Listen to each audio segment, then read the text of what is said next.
Now turn to Section 2. Section 2. You will hear a town councillor talking about a plan for the redevelopment of the Bayfield Town Centre.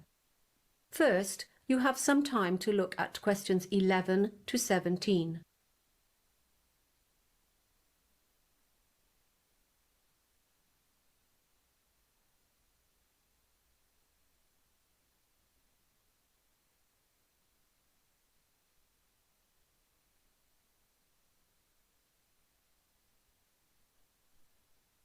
Now listen carefully and answer questions 11 to 17. Good evening. I've been asked to speak to you about the proposed plan for the improvement of our town centre. As you know, there was extensive community consultation before the designers were engaged. I'm sure you'll agree that a great many of your concerns have been acknowledged and incorporated into the draft plan that you see before you. Firstly, you'll notice that the existing supermarket has been enlarged. It's the biggest building you see on the plan, on the south side of the Main Street Mall. You can see that the part of Main Street in the town center has been turned into a pedestrian mall. We're planning extensive plantings of shrubs and small trees to provide shade. There'll be plenty of parking for supermarket shoppers on the west side of the building, and a few spaces to the south facing the park. The park will not be touched except for the addition of a small artificial lake, which we hope will attract ducks and other bird life. We've taken into account your petition not to expand the tavern. I know some of you wanted it removed from the town center altogether, so it will be discreetly screened from public view by more trees. The existing car park at the rear of the tavern will remain. Opposite the tavern, on the other side of Main Street, there will be a covered market. The Saturday Farmers Market is hugely popular, but stallholders have suffered from a lot of bad weather recently. We think everyone will be happy with this part of the redevelopment. These two rectangular buildings here, in the middle of the plan, are new.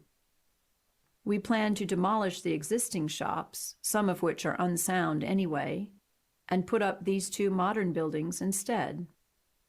The one across Bay Road from the market will house boutiques, delicatessens, and other specialty shops all under one roof. The other one to the west will contain offices, so you'll have convenient access to all the professionals in town inside one building. The swimming pool will remain where it is, of course. The school is a major user of the pool, so to make it safer for students to cross Swan Road, a pedestrian crossing will be installed in front of the school gymnasium. You can see we've planned a gap in the trees here on the Main Street Mall so that students will be able to walk across the Main Street Mall straight to the pool.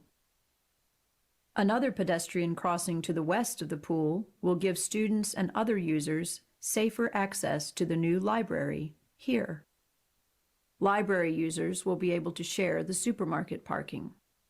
We expect that Swan Road may become a busier thoroughfare once the Main Street has been converted to pedestrians only, but we'll address that issue in the second stage of the development. In the meantime, the east end of Swan Road will be converted into a public car park here, between the council building and the market.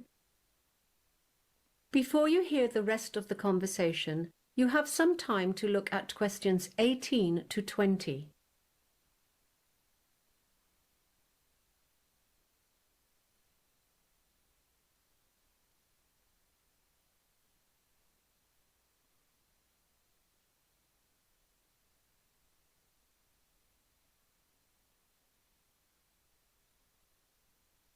Now listen and answer questions 18 to 20.